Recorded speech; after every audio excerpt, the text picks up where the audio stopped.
Breaking news mga kababayan, kapapasok lamang po ng balitang ito, mainit-init pa, nag-resign na po si VP Sara sa pagka-DepEd Secretary at nag-quit din siya bilang Vice Chair ng NTF-ELCAC. Sabi po sa balita ng GMA News, ito po, kapapasok lang 2:47 PM ngayong araw, July 19.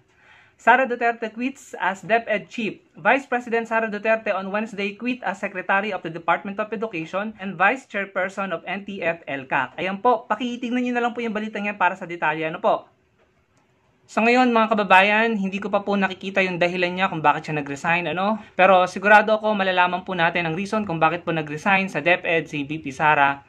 Ang mabuting gawin ngayon ng Pangulo, humanap po siya ng pwedeng pumalit kay VP Sara na makakatulong sa kanya, no? Pagdating po sa larangan ng edukasyon, pagdating po sa pagpapaangat, no? Pagpapa-uplift ng kalidad ng edukasyon ng ating bansa dahil napaka-importante po 'yan sa ikauunlad ng bansa natin, ano? So, malalaman po natin kung anong mga susunod na mangyayari, pero nakakagulat po itong balitang ito. Kahit po ako nagulat, ano? Dahil ang ina-expect ko itatapusin ni VP Sara ang kanyang termino sa pagka-DepEd Secretary hanggang 2028. Ano po kaya ang magiging reaction dito ng mga supporters nila, ng mga DDS? Kayo po mga kababayan, ano po ang masasabi nyo sa nakakagulat na balitang ito?